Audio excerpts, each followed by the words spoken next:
la laïcité fait rage au Québec, notamment la place des symboles religieux dans nos écoles publiques. Mais il existe aussi bon nombre d'écoles privées où la religion prend encore une place importante, voire parfois centrale. Et leur fréquentation est à la hausse. Alors, quelle place occupe la religion aujourd'hui dans l'offre scolaire au Québec? Quel rôle jouent ces institutions et pourquoi certains parents choisissent-ils des écoles qui intègrent un élément de foi dans l'offre de cours? Commençons par étudier le cas des écoles catholiques.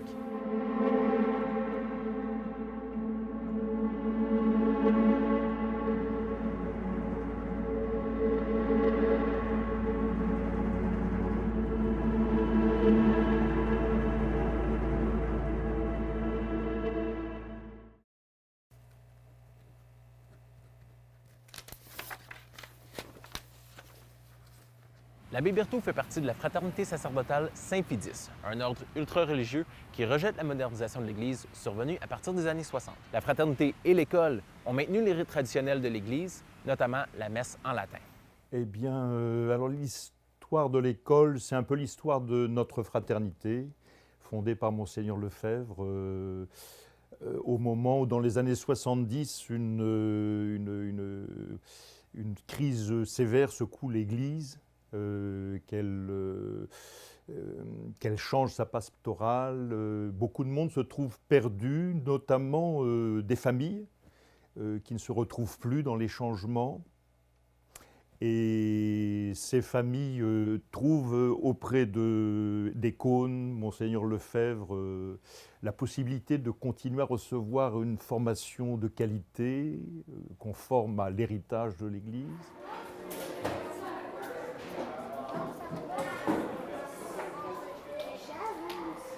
Premièrement, à chaque début de cours, le professeur arrive, on fait la prière au début du cours, et à la fin du cours, le professeur fait une autre prière, et ensuite on s'en va. Par exemple, vers la récréation, pour aller manger. Ensuite, pour aller manger, encore là, il y a le bénédicité, pour avant et après avoir mangé, tout ça.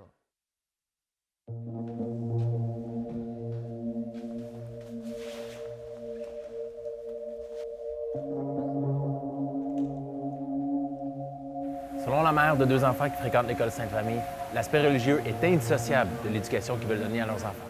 Nous, c'était à la base important que l'école soit catholique. Mon mari et moi, on pratique à tous les jours. Puis, c'était dans nos valeurs qu'on voulait transmettre à nos enfants. On voulait vraiment que toute l'ambiance, l'éducation se pose sur des valeurs catholiques, en fait. Dans le fond, je peux faire un peu la comparaison avec notre mari, notre femme. Pour l'aimer, faut le ou la connaître, dans le fond.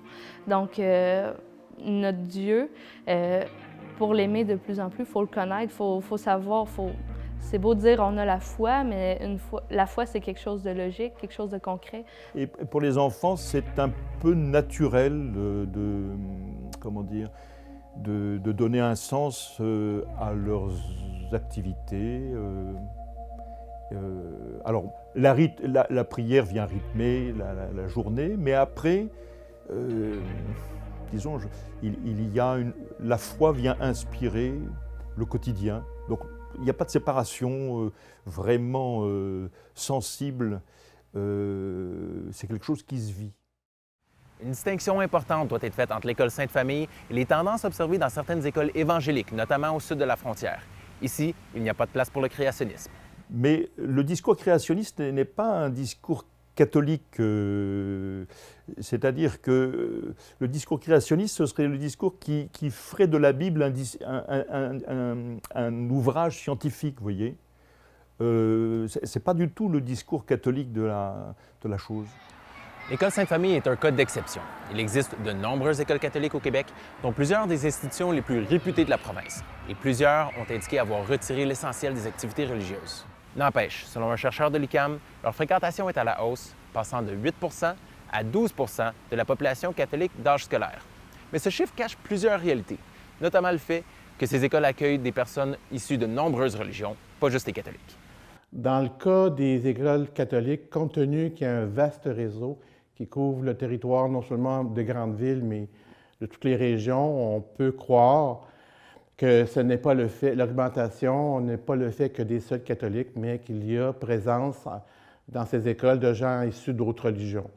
parce que l'école est plus proche de chez eux ou c'est la seule école privée qui est proche dans tel village, par exemple. Selon la Fédération des établissements d'enseignement privé, qui regroupe 193 écoles au Québec, dont de nombreuses écoles catholiques, un sondage interne montre que le nombre de personnes qui ne s'identifient à aucune religion est en augmentation, passant de 10 des élèves à 30 des élèves entre 2000 et 2010.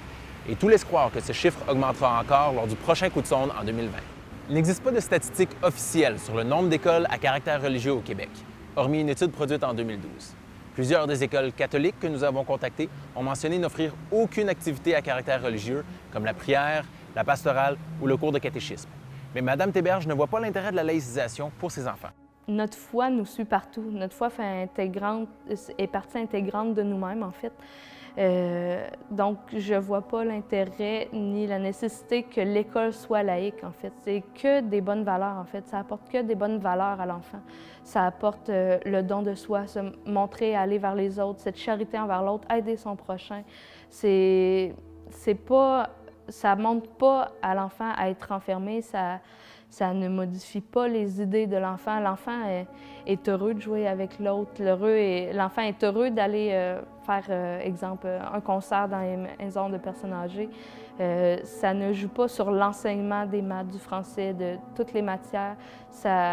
Au contraire, ça apporte je crois que la religion catholique apporte aussi de savoir vivre en société, en fait.